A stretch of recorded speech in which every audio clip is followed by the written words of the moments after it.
Hello physical fiends, it's Jordan here with another worth of purchase where I play a game for a short amount of time to see if I would buy it myself. Today I'm taking a look at IREM Collection Volume 2, which Volume 1 was one of the games that was part of this channel's rebirth when I rebranded it earlier last year. Was it this year? I can't remember. It was one of the very first worth of purchase videos, so I think I had to do this one. This is releasing digitally this week, but if you check the links below in the description and pinned comments, you'll see that it's got a slightly complicated physical release, which is the only thing we care about on this channel. More details on that later. Firstly, what is the game? It is a collection of 3 arcade games from IREM. Let's go in order of what I played.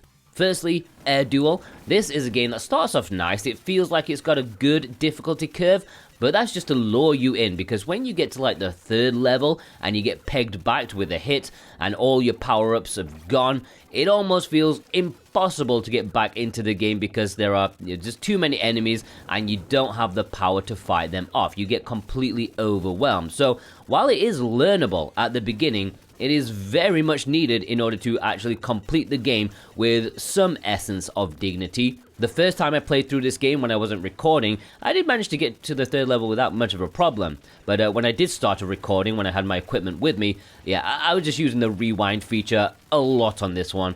Who needs dignity when you're feeling unwell? There are 2 craft available, a jet fighter which is user friendly, but then you have a chopper which can angle its shot sideways a little bit when it moves side to side. I suspect that this will be the professional's craft of choice, while me and my fellow scrubs will stick with the jet, thank you very much. It's a decent game to be fair, gimmick free, reminds me of Dodonpachi if it chilled out a little bit.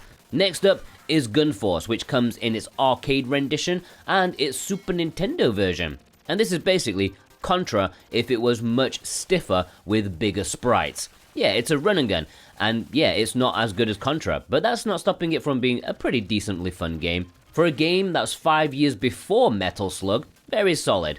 You can hijack vehicles, there's a good few weapon choices, power-ups, multi-directional shooting. I just kind of wish you didn't jump like you're on the moon. It's a decent time. I mean, hijacking a chopper on the very first level, that just put a big smile on my face. The arcade and Super Nintendo conversion are pretty similar, although unsurprisingly the SNES version can run like a slideshow at times. I appreciate its inclusion. I always enjoy various versions of the same game, even if they are inferior. I do like that. I like to see the differences. So they didn't need to put it in here, but I'm glad they did. Speaking of slideshows, by the way, we have its sequel, Gun Force 2, which even on arcade struggles to keep up with the action. It's like the first game, but more. More explosions, more power-ups, more babes in cheerleader outfits to rescue. You dual wield here, and you have a bit more rotation in your shooting angle. It's a little strange to get used to, but it does feel better than the original to play due to the sheer chaos,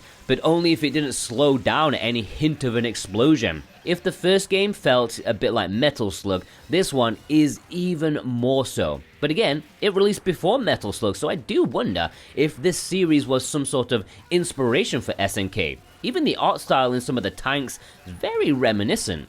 And you know what? This might very well be one of the best and most badass and fun arcade games I have ever played, genuinely. It is effortlessly cool as you're piloting mech suits one moment, then wheeling down a ramp on a motorbike fighting off a giant centipede thing. You got flamethrowers, you've got lasers, you're hanging from the rungs of a chopper piloted by a cheerleader as you destroy Howl's moving tank. This is a glorious game. I can feel my testosterone rising in my blood just playing it, and it is almost worth the price of admission for this alone. Now you do have different regional versions of the games, the worldwide release and the Japanese release. Not that there's much difference between them as far as I can tell. You're getting 3 games plus 1 inferior port. Again, it's not much for a $35 package, at least in terms of the physical release.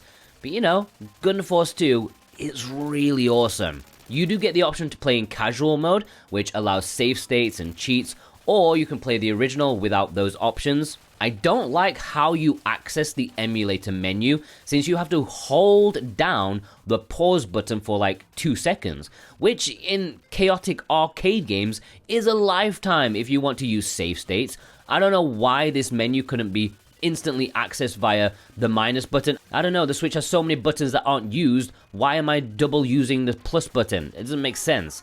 I don't even use save state, so it doesn't bother me, aside from it being a very strange decision. Of course, you have all the filters and borders and stuff like that, so you got a lot of options. I think the porting team have done a decent job overall, better than the first volume, I would say. In terms of the physical release, there is no North American physical, but in Europe, Strictly Limited Games took pre-orders for this one a while back. However, they have yet to even print Volume 1 on the Switch, and due to their huge backlog of unfulfilled pre-orders, who knows if and when they'll ever get around to this one, which they've also taken pre-orders for a long time now. It has not sold well on either Switch, PS4 or PS5, and they have standard and limited editions, and pre-orders are still open right now. I cannot recommend ordering from them due to there being a lack of knowing if and when they'll ever produce it. I have put links down below in the description, not affiliate or anything, but it is there if you're looking for it. However, unless you are dead set on having a PS4 copy, you might want to look elsewhere, because Japan is getting a physical version on Switch and PS5 at the end of this month, for sure, and it will have English. They have a standard edition, as well as a collector's edition, which includes an art book, soundtrack CDs, replica flyers, and a special box. It looks really nice and pretty affordable. If you want this version, links are down below, and these do support me if you purchase from them, and I greatly appreciate that. It helps the channel ever so much, and I can support you too a little bit, because if you purchase from PlayAsia via the link in the description, you can also get 5% off your order with the code Jordan24. Would I buy this myself? It's a hard one. Like, before I play these volumes, I tell myself it's not worth it due to the low amount of games. Comparing them to other retro collections, this just seems incredibly meager. And yet, when I do play them, I'm kinda suckered in. There's definitely a quality over quantity about this one, and the games are fun, and it's hard to tell people to avoid it. I just wish Tozai Games didn't think these were gold dust and compiled all planned 5 volumes into one unmissable package. But no, it does kind of feel like a bit of a cash grab, despite the quality on show, and Gunforce too. It's one of the most fun arcade games I've ever played, like really.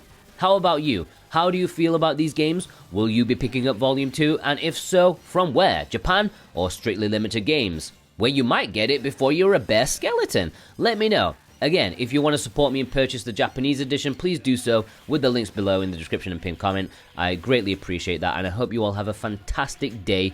Take care.